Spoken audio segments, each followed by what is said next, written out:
은혜 받을 하나님의 말씀 마태복음 5장 5절 말씀입니다.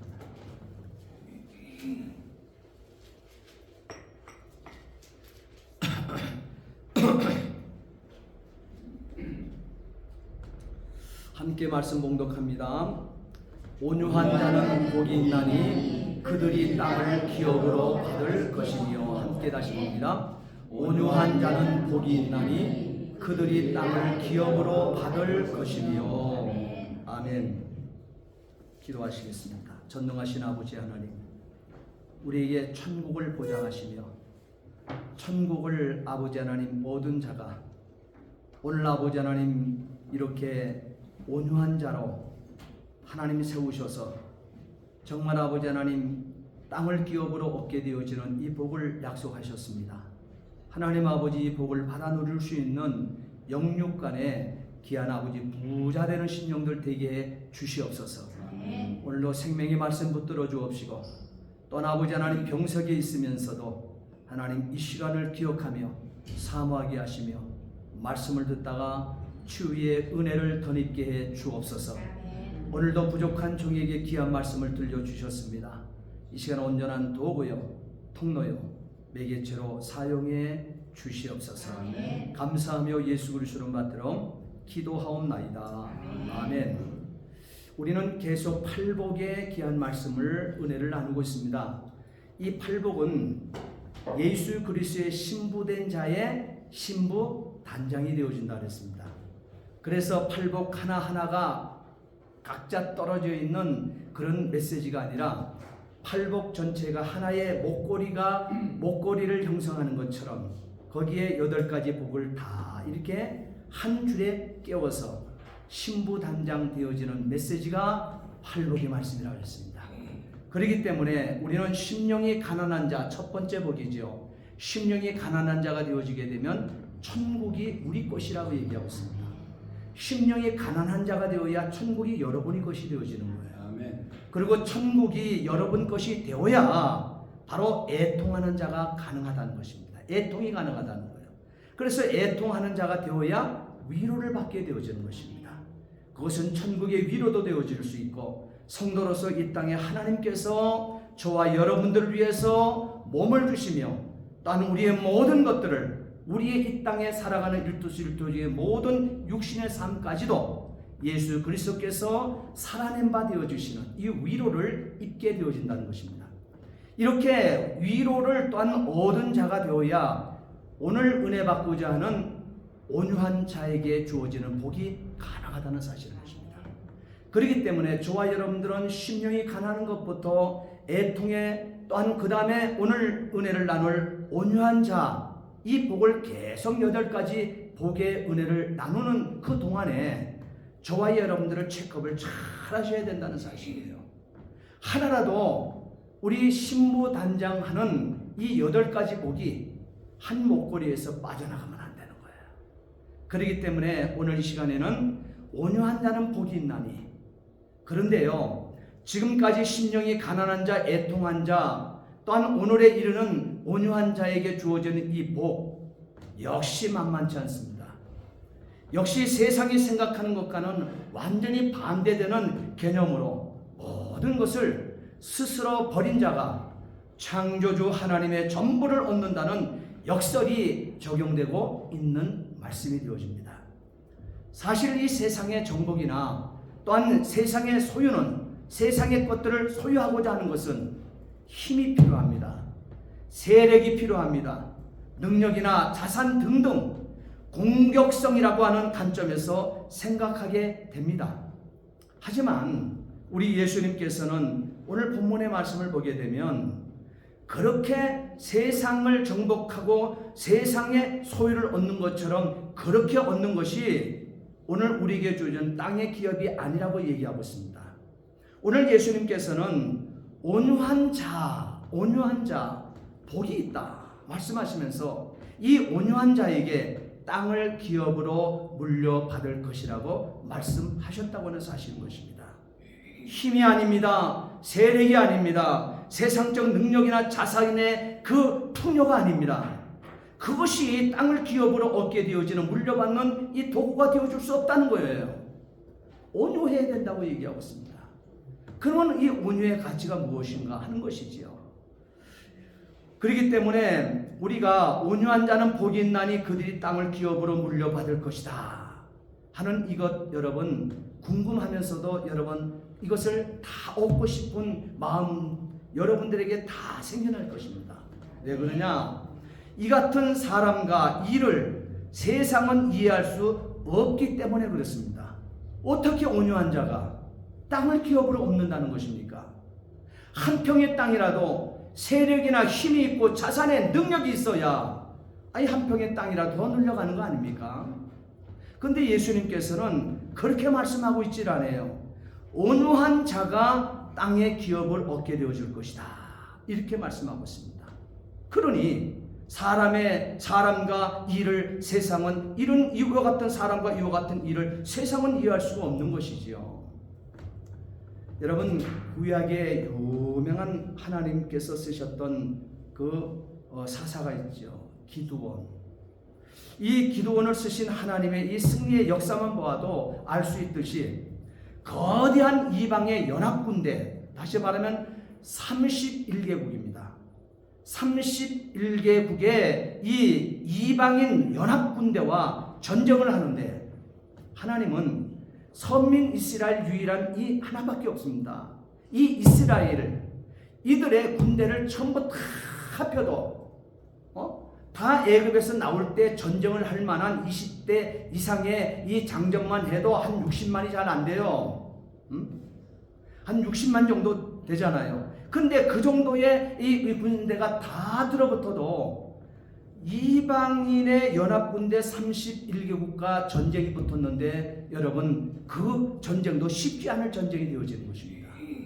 근데 하나님께서는 이방인 연합군대 31개국과 전쟁을 하는데 하나님은 수를 늘리지 않고 있습니다. 사람이 제시하고 있는 사람이 용병을 모집해서 이 군대를 하나님 앞에 군대를 세워놓게 되니까 하나님 그 군대 많다는 거예요. 전쟁할 의지가 없는 자 다 돌려보내라는 거예요. 그냥 의무감을 가지고 전쟁하기 위해서 나온 사람들 다 돌려보내라는 거예요. 다 돌려보내고 나니까 10,000명이 남습니다. 하나님 앞에 당당하게 그러면 전쟁하고자 하는 욕구를 가진 자가 10,000명이 됩니다. 이게는 그 수도 많다 합니다. 다 돌려보내라는 거예요. 그 10,000명도 더 돌려보내라는 거예요. 하나님은 수를 늘리지 않으시고 수를 줄이고 계십니다. 그리고 300명까지 수를 계속 줄이셨던 하나님을 볼 수 있습니다. 어떻게 이방인 연합군 31개국과 전쟁을 벌이는데 300명 가지고 전쟁을 할 수 있겠습니까? 우리가 세상적 관점 속에서 우리가 생각하는 땅의 정복의 이 계산이 도무지 맞지 않습니다. 이것이 그리스도인이 이 땅에 살아남는 비법이에요. 이것이 예수 하나님을 아버지로 모시고 있는 자녀들이 살아남는 길이 되어지는 것입니다. 도무지 이해가 되지 않습니다. 어떻게 생각을 해보세요. 동일한 역사의 현장에 전쟁을 우리가 막다듬하고 지금 살고 있는 이와 같은 때에 이방인 연합군 31개국이 전쟁을 요청해 왔다니까요. 근데 이스라엘 선민 이스라엘은 300명까지 하나님께서 숫자를 줄여놓으셨다는 사실이에요. 그리고 전쟁하라 하십니다. 가능한 전쟁입니까? 여러분 이것이 영적 역설인 방법인 것입니다. 하나님의 방법인 것입니다. 즉 우리의 연약함과 무능을 인식하기를 하나님께서는 요청하고 시작하고 있는 것입니다. 여러분들이 전쟁을 하든 여러분의 사업을 하든 여러분의 자녀를 키우든 여러분의 세상에 여러분의 학문을 또한 하나하나 쌓아가든 저와 여러분들이 여러분의 힘으로 여러분의 재능으로 여러분의 소견에 오른 대로 이루어낸다고 생각하게 되면 여러분 오산입니다. 인생 일생을 살아봤자 여러분 실패요 멸망으로 끝납니다. 오늘 하나님께서는 우리에게 아주 신중한 메시지를 주고 있는 거예요. 세상을 살아가는 가운데 여러분의 인생을 사는 가운데 인생의 노하우라는 것도 붙었잖아요. 그런데 그것으로 이해가 되지 않는 사건이라니까요. 우리 믿는 자의 삶 자체는요. 그래서 우리가 연약함과 내 자신이 무능하다고 하는 이 인식을 하나님께서 스스로 끌어내기를 원하시는 거예요. 아브라함에게 하나님께서 70세가 되었을 때 갈대아 우르 떠나 내가 너에게 지시할 땅으로 가라 했을 때 간다 했습니다. 그리고 세월이 흘렀는데요. 100세가 되어집니다. 90세가 되어집니다. 그런데도 자녀의 흔적은 없는 거예요. 그러나 그 전에 100세가 되기 전, 90세가 되기 전 하나님께서는 아브라함을 데려서 밤 하늘을 가리키며 저 무뼈를 세워봐라. 저것이 너의 후손이야. 바닷가에 그 모래를 보게 하시며 저기 있는 저 모래, 저것이 너의 후손이야. 세워봐. 그렇게 하나님께서는 아브라함에게 얘기를 했지만 그렇게 말씀하시고도 번번이 말씀하셨어요. 그런데도 아브라함 나이 100세, 이 사라의 나이 90세였습니다. 그럼 모든 경수 끝났잖아요. 여자가 여자로서의 역할을 할 수가 없잖아요. 남자로서는 씨가 말라버렸잖아요. 그것을 아브라함 자신과 사라 자신이 인정하도록 만듭니다. 도무지 저의 몸에서는 이제 더 이상 생명이 생성할 수가 없습니다. 하나님 앞에 인정하고 자신들이 남편 앞에 아내가 인정하고 아내가 남편 앞에 인정합니다. 그리고 과학적으로도 우리 인생은 아브라함과 하와는 할 수 없다고 하는 것을 하나님 앞에 정확하게 인식시킵니다. 그래서 하나님께서 아브라함과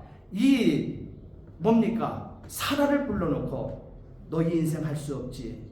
자연적으로도 할 수 없고 과학적으로도 할 수 없고 너희 의지적으로 무엇인 것 가지고도 내가 너희에게 약속했던 그 바다의 모래알, 밤하늘의 묵별 같은 후손, 그 생명의 씨앗 너희들은 만들 수 없어.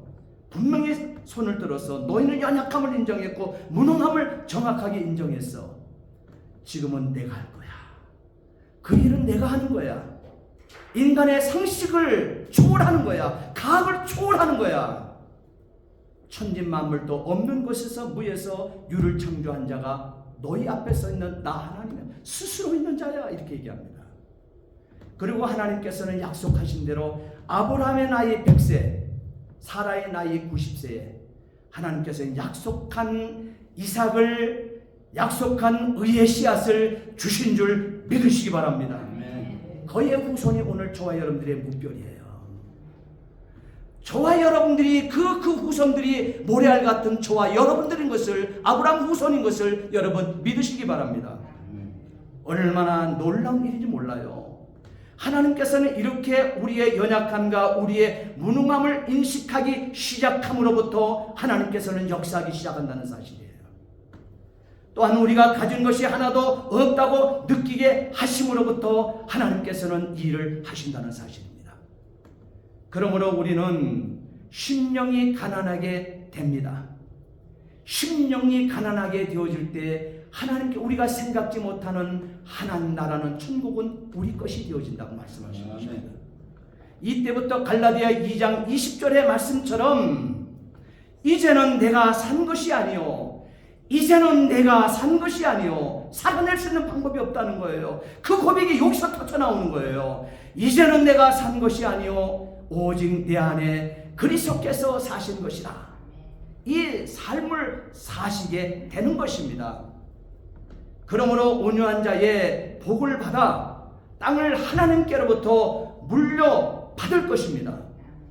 자, 그러면 오늘은 온유에 대한 것을 우리가 생각하고자 하는 것입니다. 온유한 자가 되었을 때 바로 땅을 기업으로 얻게 되었다. 그래서 온유가 무엇이길래 땅을 기업으로 하나님께로부터 물려받을 수 있게 되어지는가 하는 것이죠. 온유하기만 하게 되면 여러분 부자 되는 거 아닙니까? 이 땅에서도 부자가 되어지고요. 저 천성 새하늘과 새 땅의 영토도 넓어지는 거예요. 그것도 나에게 주어지는 것이라 그랬습니다. 온유.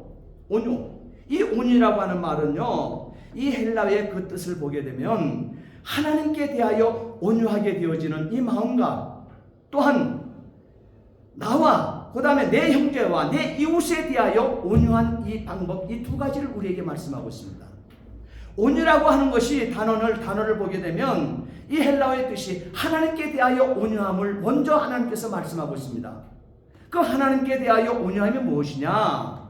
바로 겸허하게 예배드리는 마음이 하나님께 향한 온유라고 성경은 원어를 보게 되면 그 뜻을 주고 있습니다. 겸허함으로 예배하는 마음, 이것이 온유라고 얘기하고 있어요. 하나님께 대하여. 자, 그러면 그것이 무엇이냐? 바로 이것은 하나님의 섭리하심에, 하나님의 섭리하심이 얼토당토하지 않는 사건이 너무 많잖아요. 우리 인생을 사는데도요. 아브라함에게도 젊었을 때부터 70 이후로부터 하늘의 무별이 너의 후손이라고 얘기한 것이 한두 번이었습니까? 얼토당토하지도 않잖아요. 그리고 네가 100세 되고 그 네 안에 90세 되어지게 되면 그 자녀 준다는 거예요. 무별처럼 무수한 후손을 준다는 거예요. 얼토당토하지 않잖아요. 지금 하나의 씨앗도 나에게 주진 않았는데, 심어주지 않았는데, 그러니 하나님 앞에 나가서 하는 말이 뭐라고 얘기합니까? 내 몸종 하나 있습니다. 하나님, 엘리에셀, 그 충직한 자입니다. 어렸을 때부터 내가 데려와서 그 내 종 삼았거든요. 그러니 씨앗이란 그 하나밖에 없습니다. 씨도 아니지만 내가 줄 수 있는 것은 내 재산의 상속의 권을 받을 수 있는 자는 이 엘리에셀밖에 없습니다. 엘리에셀에게 내 상속 권한을 주겠습니다. 그러니까 하나님, 아니 엘리에셀이 너의 상속자가 될 수 없어. 내가 너에게 약속한 씨가 너의 상속자가 될 것이야, 이렇게 얘기하는 거예요. 얼토당토 안 하잖아요. 이거는 말이 될 수가 없는 것입니다. 그런데도 그런 상황을 접했을 때, 그런 하나님의 섭리하심에 언성 높이거나 투덜거리지 않고 조용한 자세를 취하며 사무엘상 3장 18절에 기록된 이 말씀, 이 구절 그대로의 삶을 살아내면 되는 거예요. 여기에 사무엘은 뭐라고 하나님 아버지 앞에 하나님의 섭리하심에 언성 높이거나 투덜거리지 않고 조용한 자세로 어떻게 사무엘이 읊조리는가 보십시오. 여호와시니이다, 여호와시니이다, 선하신 대로 하실 것이니라 그랬습니다. 내 앞에 서 있는 당신은 얼토당토하지 아니하는 하나님의 섭리를 지금 얘기하고 계신데, 나는 언성 높이지 않습니다. 투덜거리지 않습니다. 내 앞에 서 계신 여호와 당신은 분명히 스스로 계신 자이십니다. 천지만물을 창조하신 자이십니다. 그렇기 때문에 선하신 대로 하실 것입니다. 이 말씀이 기꺼이 저와 여러분들의 심령을 지배하도록 하고 순종을 선언하는 것을 온유라고 얘기하는 것입니다. 그리고 내 형제와 이웃에 대한 이 온유라고 하는 프라우스라고 하는 말이 헬라어 원어거든요. 그 프라우스에 담겨 있는 것이 이거예요. 하나님께 대한 온유는 바로 이 모습이고, 프라우스라고 하는 이 단어가 형제와 나의 이웃에 대해서 온유한 모습은 어떤 모습으로 나타나는가? 프라우스라고 하는 그 단어가 말이에요. 원어가 주는 뜻이, 그걸 보게 되면 존경하고 존중히 여기는 마음을 온유라고 표현하고 있어요. 프라우스라고 하는 온유라고 하는 단어 속에 이 뜻을, 나의 형제와 이웃에 대해서 존경과 존중이 여기는 마음이라고 담고 있는 것입니다. 다시 말하게 되면 성령에 의해서 거친 바다와 같이 화와 노의 거품을 내뿜는 격정을 누그러뜨릴 수 있는 은혜를 온유라고 하는, 프라우스라고 하는 이 단어에 담고 있다는 사실이에요. 바다는 거친 파도를 뿜어내면서 그 수많은 거품을 일으켜내지 않습니까?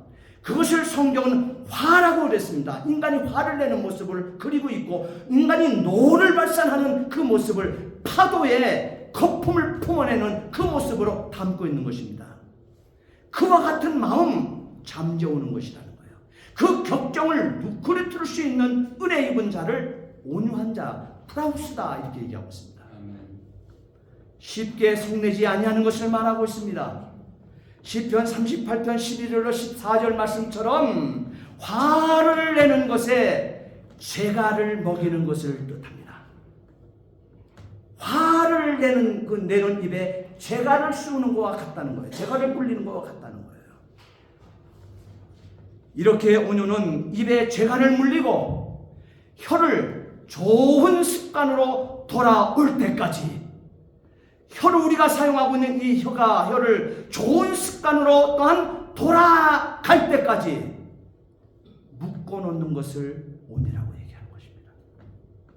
이로 인해서 하나님이 나의 하나님 되신가, 또한 남을 존중히 여길 줄 아는 이 마음이 땅을 기업으로 받을 수 있다는 말로 쓰이고 있는 단어가 온유라고 하는 단어예요. 프라우스라고 하는 오늘 본문의 단어를 이루고 있는 것입니다.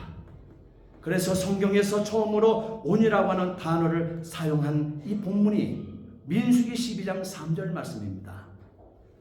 여기에 하나님의 영이 그 앞 구절들을 말해요. 민수기 12장 3절 이전의 구절들, 앞의 구절들에서 기록된 것과 대조가 되는 점을 지적해 놓으셨습니다. 자, 그러면 이 민수기 12장의 이 말씀의 이 구절이 무슨 말씀이냐 이 말이에요. 민수기 12장 3절 말씀. 이 말씀은 이 사람 모세는 온유함이 지면의 모든 사람보다 승하더라 그랬습니다. 자, 그런데 이 사람 모세에게는 누나가 있습니다. 미리암이 있습니다. 그리고 형이 있습니다. 아론 제사장이 있습니다. 이스라엘 선민에게 주는 최초의 제사장이에요. 근데 이 제사장 아론을 바로 모세의 형입니다. 그리고 누나 미리암이 있습니다. 그러니 그들도 누구보다도 거들먹거릴 수 있는 위치에 있는 사람들 아닙니까? 그리고 누구든지 모세처럼 이 한 소리를 할 수 있는 위치에 있다고 생각하지 않겠습니까? 그러니 모세의 소리를 들어주시는 하나님, 나 미리암의 소리도 들어주시는 하나님 아닙니까? 나 아론의 소리도 모세의 소리를 들어주는 것보다도 더 자세히 들어주는 하나님 아닙니까? 이런 마음이 미리암과 아론에게 왜 생기지 않겠습니까? 그런 마음을 가지고 있는데 모세가 실수를 저지릅니다. 한의 후손인 구스의 여자, 다시 말하면 셈과 야벳의 종의 종이 된다고 노아가 자기 아들 함을 저주하지 않았습니까? 그가 흑인종의 조상이잖아요. 그 종의 셈과 야벳의 종의 종이 된다고 하는 그 한의 후손들, 그 민족들 가운데 있는 그 종의 가문이죠. 그러니까 거기에 있는 구스 여인을 이방 여인이 되어지는 거예요. 하나님 떠난 자니까. 노아의 자녀지만, 혈통에서 난 자녀지만 그는 하나님 없음의 인생을 삽니다. 그러니 선민의 대열이 되어줄 수가 없는 거지요. 그러니 종이 되어지는 민족의 조상이 함의 조상 아닙니까? 함이 아닙니까? 그의 후손 가운데 구스 여인, 그 흑인 여인, 그 여인을 아내로 삼아버린 거예요. 선민 이스라엘의 지도자입니다.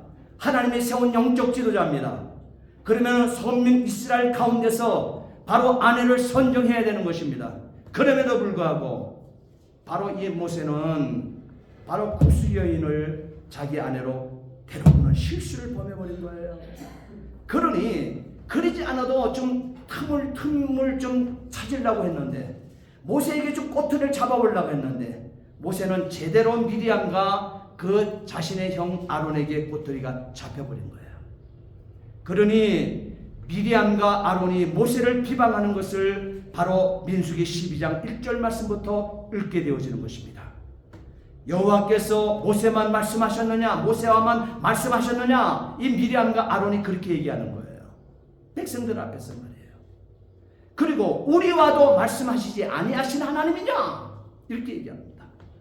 이는 미리암과 아론에게 있는 교만과 오만, 스스로 명예를 찾고 구하는 마음을 무심코 드러내고 있는 이 모습을 미리암과 아론이 지금 이와 같은 이 실수를, 오만과 교만의 모습을 지금 어떻게 돼요?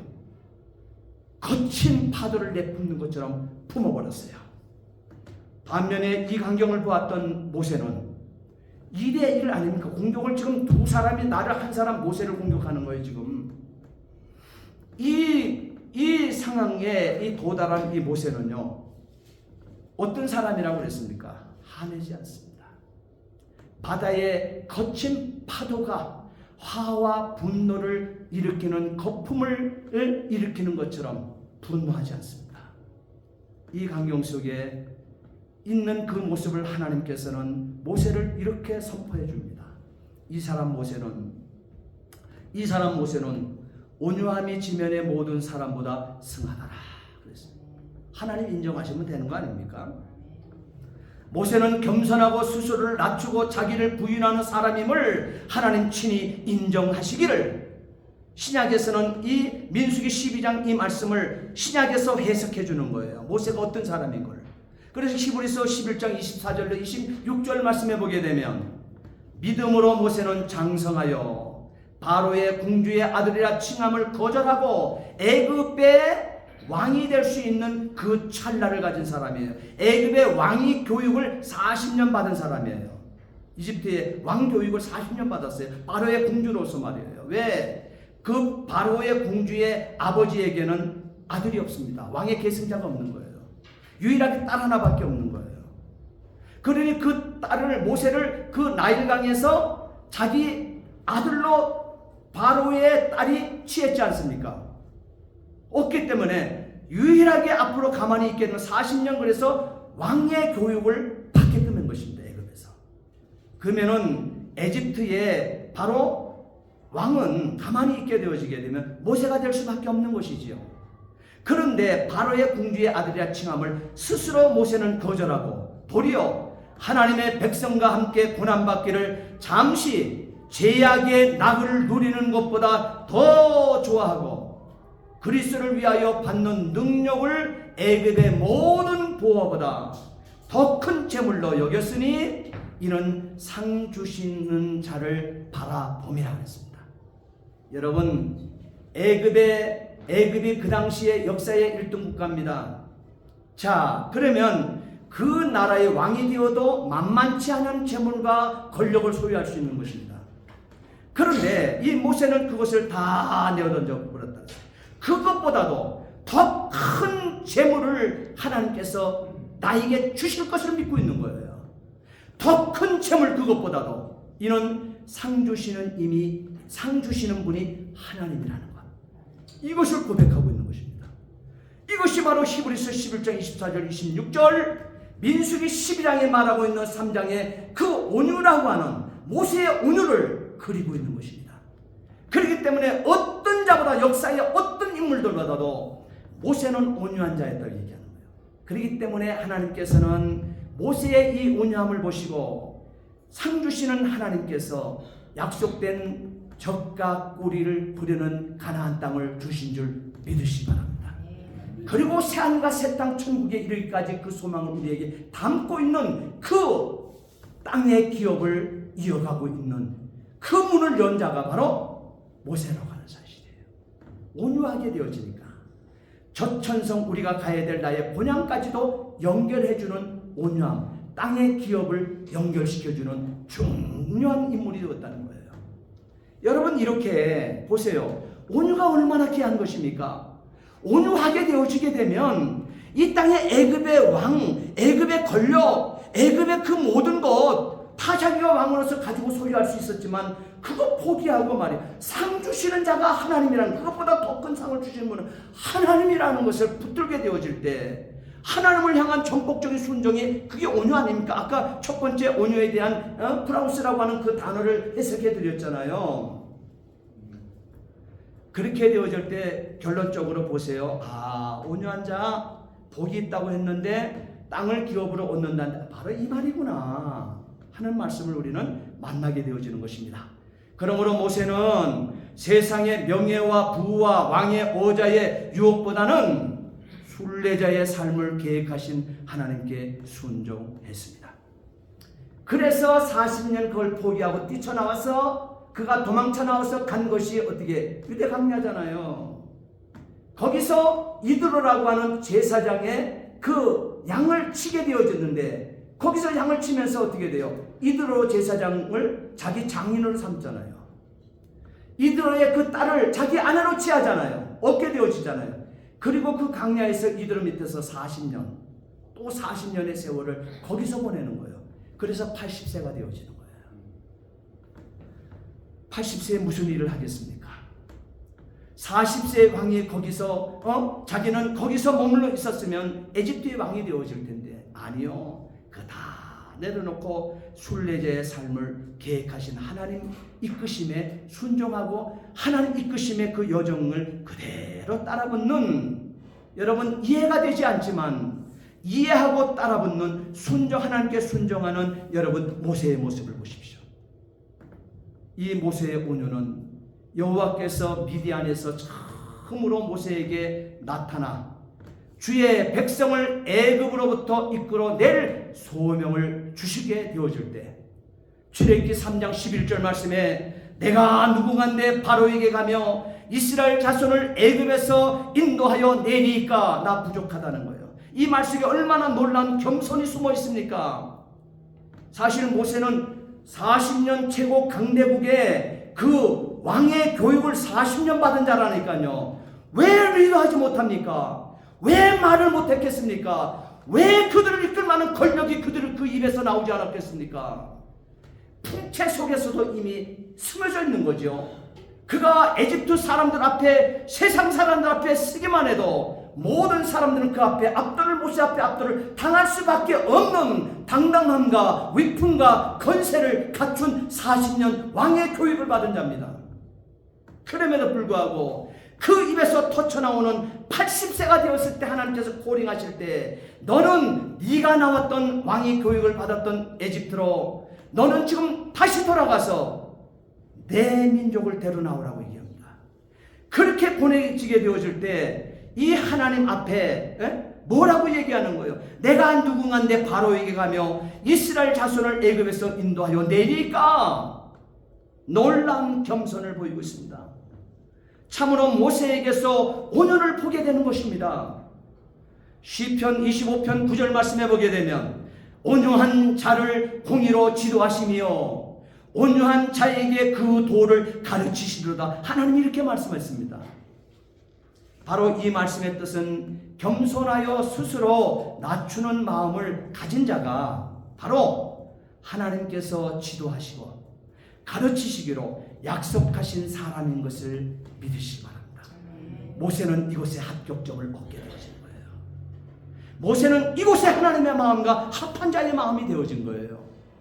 갈라디아 6장 1절 말씀에 형제들아 사람이 만일 무슨 범죄한 일이 드러나거든 신령한 너희는 온유한 심령으로 그러한 자를 바로잡고 내 자신을 돌아보아 너도 시험을 받을까 두려워하라 그랬습니다. 분명히 이 말씀은 잘못을 저지르는 형제를 바로잡는 데에 하나님의 이 쓰임을 받을 자에게 겸손의 심령이 필요하다는 말씀으로 나타나는 메시지 아닙니까? 그러므로 하나님께 이 쓰임 받고자 한다고 하게 되면 마음이 온유하고 겸손한 그리스도를 배워야만 한다는 사실이에요. 그래서 마태복음 11장 29절 말씀에 예수님께서는 나는 마음이 온유하고 겸손하니 나의 멍에를 메고 내게 배우라 말씀하셨던 것입니다. 바로 예수님의 온유와 이 예수님의 겸손은 어떤 것이기에, 그러면 어떤 것이기에 우리에게 배우라고 하십니까? 사도 바울은 예수님의 온유와 겸손을 빌립보 교회 성도들에게 가르치기를 빌립보서 2장 6절로 8절에 이렇게 가르쳤습니다. 그분은 그 예수 그리스도는 예수님은 본체가 하나님과 동등되시지만 그럼에도 불구하고 자기를 비우고 자기를 낮추어서 종의 형체, 사람의 형체를 가지셨고 나아가서는 죽기까지 복종하여 하나님 아버지께 복종하여 마침내는 십자가에 매어 달리게 되고 말았다는 말씀입니다. 이 말씀을 가르쳐냈습니다. 이렇게 예수님의 온유와 겸손을 빌립보 교회 성도들에게 바울은 가르쳐냈습니다. 마태복음 11장 28절 말씀 보세요. 예수님께서는 더 나아가 수고하고 무거운 짐진 자들아 다 내게로 오라. 내가 너희를 쉬게 하리라. 나는 마음이 온유하고 겸손하니 그랬습니다. 나의 주인의 마음이 온유하고 겸손하답니다. 그러면 저와 여러분들을 구원해 주신 나의 주인의 성품을 그대로 닮아야지요. 그래서 예수님께서 우리에게 산상수훈의 말씀을 마태복음 5장 6장 7절에 담아서 산상보훈이라고 하신 것입니다. 바로 이 예수님의 성품, 이것을 그대로 우리가 취해서 신부된 예수 그리스도의 신부된 자로 그것으로 이 팔복으로 단장을 하게 되면 또 이 뭡니까 지금 이 뭐예요? 산상수훈으로 우리가 목걸이 삼아 우리가 그것을 단장 신부 단장을 하게 되어지게 되면 천국의 주인으로서 마음껏 어떻게 돼요? 주어진 땅의 기업을 얻게 되어질 것을 약속하시는 것입니다. 이와 같은 일들은 예수님의 생애 전체에서 보게 되어지는 거예요. 예수는 박해와 경멸과 야유와 조롱을 참으신 하나님 분명히 우리는 보셨습니다. 자신의 원수들에 대한 태도 속에서도 아버지에 대한 철저한 복종을 하면서 예수님의 온유를 보게 됩니다. 예수님은 말씀하셨습니다. 내가 너희에게 이르는 말은 내 말이 아니요 내 속에 계시는 아버지의 말씀이다 그랬습니다. 겟세마네 동산에서도 힘쓰고 애써 땀방울이 떨어지는 핏방울이 되도록 기도하시며 나의 원대로 마옵시고 아버지의 원대로 되기를 기도하셨습니다. 스스로 자신을 내어놓고 종과 같이 되셨고 십자가를 지셨습니다. 이것이 온유입니다. 이것이 온유입니다. 이것이 참된 겸손입니다. 이것이 예수께서 여기서 가르치시는 온유한 자의 자질인 것입니다. 자, 그러면 우리 속에 온유와 겸손이 보이시냐 하는 거예요. 중요한 것이 거기 있는 거예요. 예수님에게서 보았습니다. 구약의 모세에게서 온유를 보았습니다. 겸손을 보았습니다. 그래서 그들은 땅을 기업으로 얻었습니다. 저와 여러분들이 예수 믿는 목적이 뭡니까? 땅을 기업으로 얻기 위해서 그런 거 아닙니까? 곧 천국 가고 싶은 거 아닙니까? 죄로 말미암아 내 본향을 잃어본 저 천국을 여러분 소유하기 위해서 예수 믿지 않습니까? 자, 그러면 지금 이 시간에 구약과 신약의 대표성을 다 봤어요. 온유와 겸손을 보았어요. 그러면 우리 속에 여러분 속에 온유와 겸손을 보고 계십니까? 그걸 자문하세요. 그리고 답을 얻으세요. 온유는 태어날 때 가지고 태어나는 것이 아니기 때문에 그렇습니다. 기독교인은 모두 이와 같이 되도록 작정되어 있다는 사실도 믿으시기 바랍니다. 그래서 걱정하지 마세요. 온유와 겸손은 예수 그리스도께 하나님께서 저와 여러분들을 구속받은 하나님의 자녀로 택함 받은 그 영혼들 그 속에는 태어날 때부터 이미 작정된 것이 온유와 겸손입니다. 여러분 믿으시기 바랍니다. 그래서 성경에 기록된 하나님의 사람들의 예를 보아도 어느 경우에나 자신의 천성으로는 온유 겸손하지 않았다는 점을 발견하실 것입니다. 다윗과 같은 사람의 강력하고 특이한 성품도 여러분 보고 있을 것입니다. 하지만 하나님을 만난 이후 그의 온유를 볼 수 있었을 것입니다.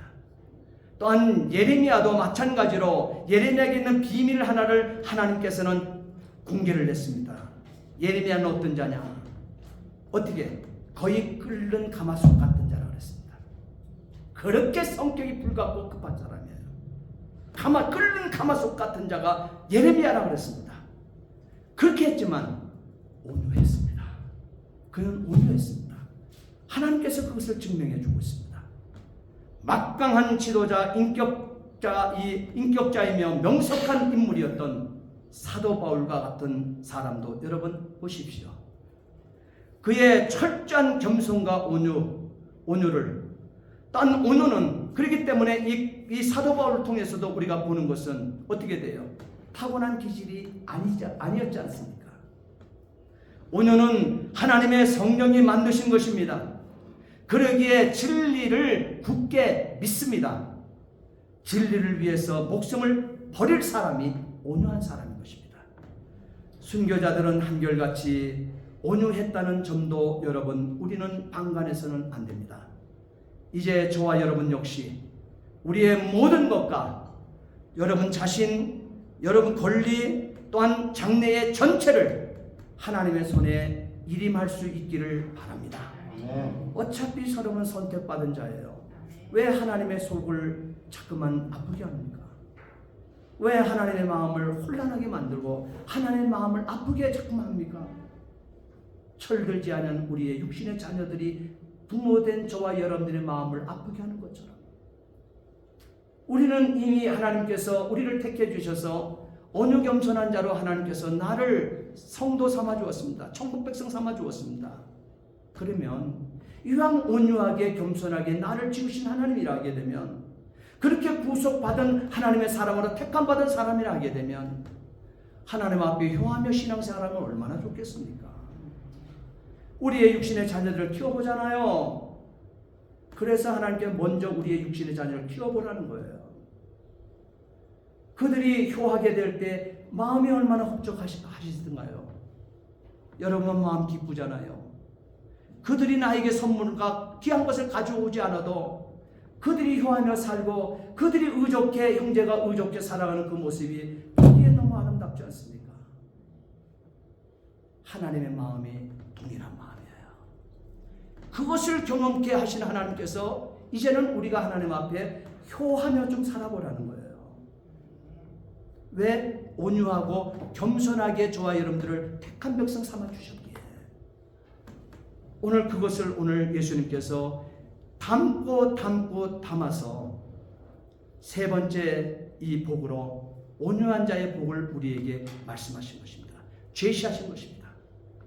그러므로 하나님의 손에, 그렇기 때문에 오늘 저와 여러분들이 이미 온유와 겸손함으로 하나님 백성으로 택함받은 저와 여러분들은 세상은 공격하는 사람이 없습니까? 무리가 공격하고 그룹으로 공격하고 대적하는 이 무리가 얼마나 많습니까? 성도로 살아가는 저와 여러분들에게 온유하고 겸손하게 살려고 해도 뒤엎어놓지 않습니까?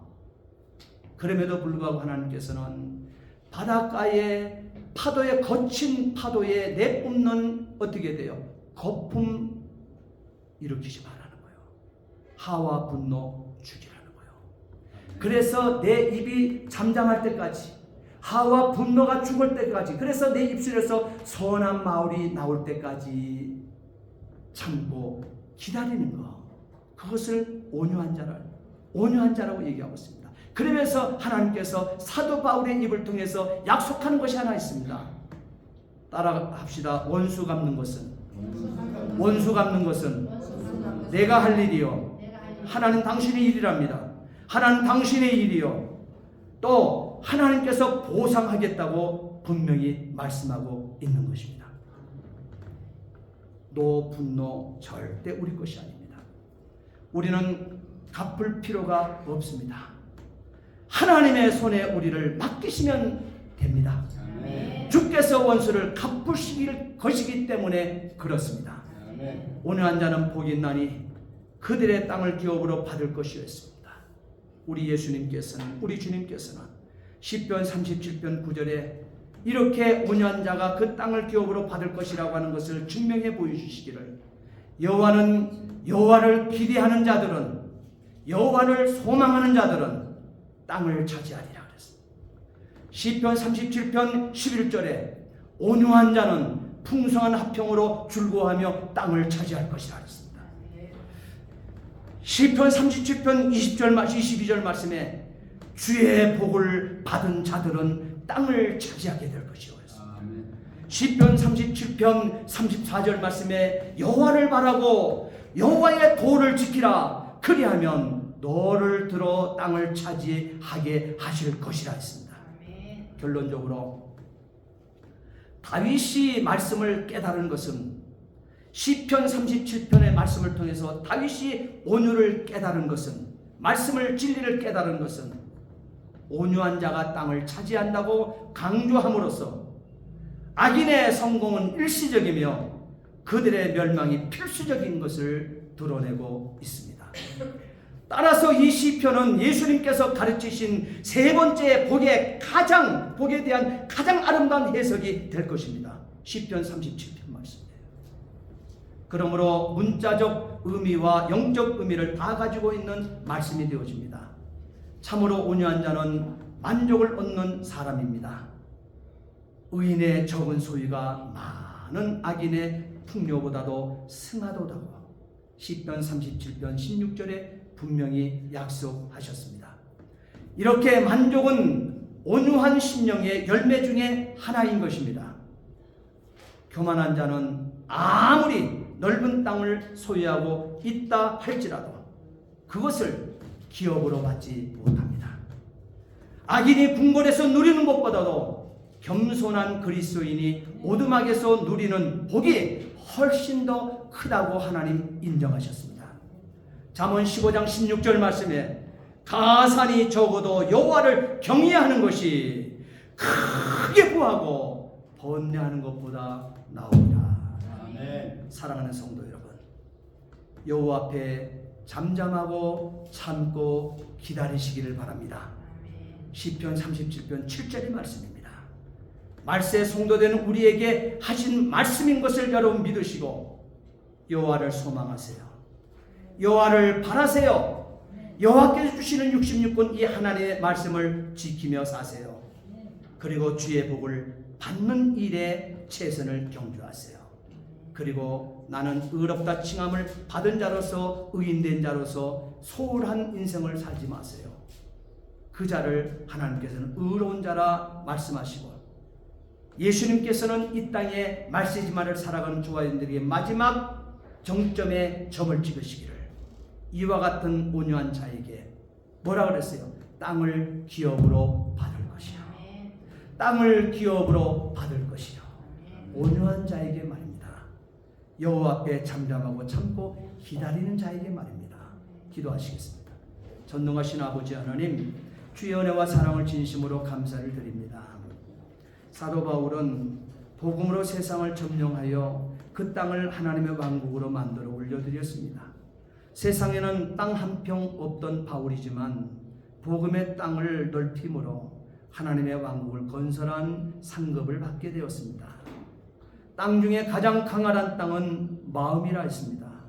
하나님 아버지, 우리가 수많은 영혼들의 마음을 예수 그리스도로 불의한 제물로 예수 그리스도를 이 광활한 땅 마음들의 마음을 얻고 마음을 사기 위하여 불의한 제물을 사용케 하여 주시옵소서. 감사하며 예수 그리스도를 만들어 기도하옵나이다. 아멘.